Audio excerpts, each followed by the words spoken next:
গেলাম চুল কাটতে, হ্যাঁ ভাই বেড়াদা লাগাই দিল রোমান্টিক গান, ও মেয়ে কথা না কয়ে তুমি যাই, হ্যাঁ কিছু একটা ইশারা ইঙ্গিত করলো, কোনো হিন্টস ছিল হয়তো বা, মাইনে নেওয়া খারাপ লাগে না, ভালো লাগছে ব্যাপারটা ইন্টারেস্ট, কিন্তু এখানে কোনো একটা ইনফরমেশন ছিল, কোনো একটা হিন্ট ছিল, বুঝলেন বন্ধুরা, একটা তো হিন্ট ছিল,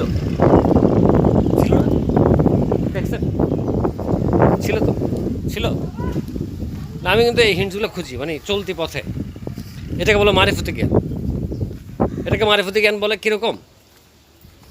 মানে এটা হচ্ছে এক ধরনের জ্ঞান, এটা কী ধরনের জ্ঞান বলি, তুমি যখন চলতি পথে তুমি হাঁটতেছো, দেখা গেছে কোনোখানে তুমি শুনলা যে একটা হর্নটা এমনভাবে বাজলো, হ্যাঁ প্রকৃতি তোমার সাথে কথা বলে, মানে এটা যদিও আসলে একটা কথা বলি যে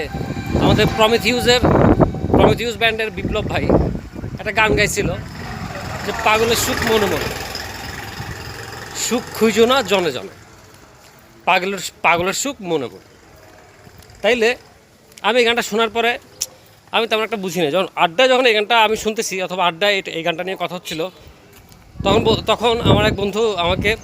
খুব পরবর্তীতে কোনো একটা সিচুয়েশনে আমাকে ব্যাখ্যা করে বললো যে এটাই হচ্ছে এই গানটার কথা, মানে তুমি চলতেছো, তুমি কাজ করতেছো, তুমি ঘুম থেকে করছো, তুমি প্রকৃতিতে বিচরণ করতেছো, প্রকৃতি যে তোমার সাথে কানেক্টেড কিনা, প্রকৃতি তোমাকে ভালোবাসে কিনা, প্রকৃতি তোমাকে কতটুকু রেসপন্স করতেছে, ঠিক কিনা, প্রকৃতি তোমাকে কতটুকু রেসপন্স করতেছে এটা তুমি কিন্তু বুঝতে পারো। যেমন ঘুম থেকে উঠার পরে তুমি শুনলা যে বাঁশির আওয়াজ, হ্যাঁ বার্ডস আর চার্পিং, ঠিক আছে, তো তুমি বুঝলা যে তোমাকে প্রকৃতি জাগাচ্ছে। তারপরে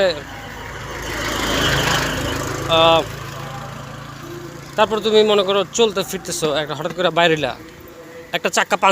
পাঞ্চার আওয়াজ শুনলা, তার মানে কি, হ্যাঁ ইউ রাইডিং হার্ড, ঠিক আছে, দেন এই আর কি, মানে আমি আসলে বোঝাতে যাচ্ছি যে যেহেতু আজকে পয়লা বৈশাখ, হ্যাঁ যারা সুখের পুজো করে তারা সুখী হোক, যারা দুঃখের পূজা করে